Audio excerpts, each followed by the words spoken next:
message de la semaine. Nous avons parlé tous ces jours des changements que Dieu veut imprimer dans nos vies, de cette transformation nécessaire, adopter son humilité, être à son écoute, le laisser nous changer. Et je souhaite que nous puissions tous, il le veut aussi, avancer sur ce chemin. Je vous invite à reprendre brièvement le texte que nous avons utilisé pour méditer durant cette semaine. Dans Isaïe chapitre 40 et à partir du verset 3, nous lisons ceci. Une voix crie, préparez au désert le chemin de l'Éternel. Aplanissez dans les lieux arides une route pour notre Dieu. Que toute vallée soit exaucée, que toute montagne et toute colline soient abaissées, que les coteaux se changent en plaine et les défilés étroits en vallons. Alors la gloire de l'Éternel sera révélée, et au même instant toute chair la verra, car la bouche de l'Éternel a parlé. Si vous acceptez le changement que Dieu veut faire dans votre vie, sa gloire sera révélée. Que nous ne soyons pas, ceci dit, une ombre à sa gloire. Une ombre, je m'explique. Si nous empruntons ce chemin avec Dieu, chemin d'humilité, chemin de transformation, nous allons progresser, nous allons devenir des chrétiens plus matures, que ça ne soit pas un sujet de gloire pour nous, mais vraiment un sujet de gloire pour lui. Si cela nous rendait plus critiques, plus durs vis-à-vis de ceux qui nous entourent et qui doivent aussi, eux, emprunter ce chemin vers Dieu, finalement, nous serions comme une épreuve, comme un obstacle supplémentaire, que nous ne soyons pas une épreuve. Il y a des épreuves dans la vie chrétienne et nous sommes appelés à les traverser main dans la main avec Dieu parce qu'il nous accompagne, qu'il nous soutient, qu'il nous aide, mais que nous ne soyons pas comme une épreuve rajoutée sur le chemin de ceux qui doivent marcher vers Dieu.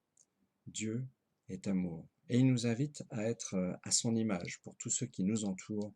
Et la maturité doit s'accompagner de cet amour. Nous pourrions être, avoir une telle foi que nous pouvons déplacer les montagnes, nous pourrions avoir donné tous nos biens aux pauvres, etc. Si nous n'avons pas cet amour de Dieu, qui est comme le miel de Dieu, eh bien, nous ne sommes plus rien finalement. C'est ce que nous dit Dieu dans ce passage de 1 Corinthiens 13. Je vous invite à le prendre, 1 Corinthiens 13, 1 Corinthiens chapitre 13 et verset 1er. Nous y lisons ces paroles. Quand je parlerai les langues des hommes et des anges, si je n'ai pas l'amour, je suis un airain qui résonne ou une cymbale qui retentit.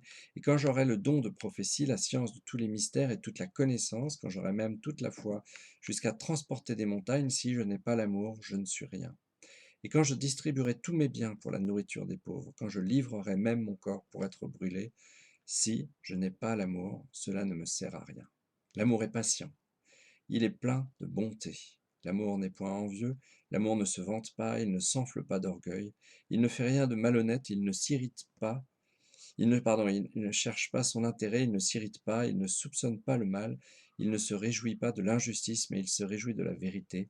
Il excuse tout, il croit tout, il espère tout, il supporte tout.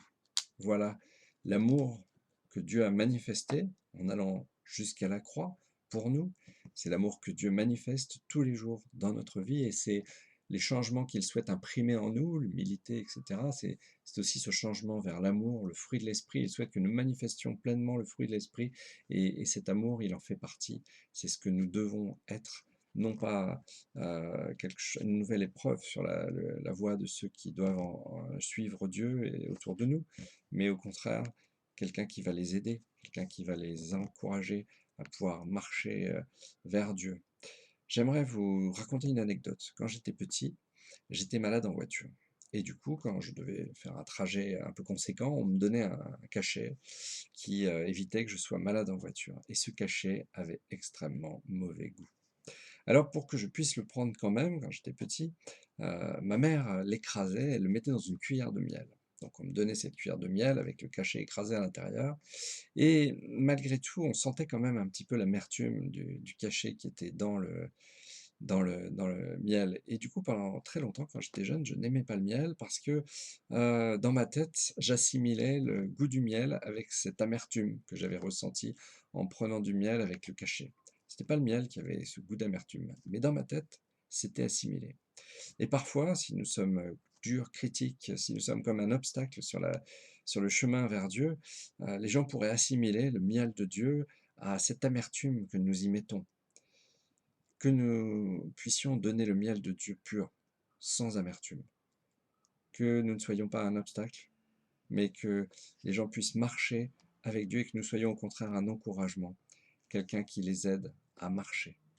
Il ne s'agit pas de faire semblant par amour, de ne pas voir le mal, de manifester comme un amour à l'eau de rose qui ne serait pas dans la vérité. Il nous faut marcher dans la vérité aussi, et parfois il y a des choses à dire, mais cette vérité doit s'accompagner vraiment de l'amour de Dieu.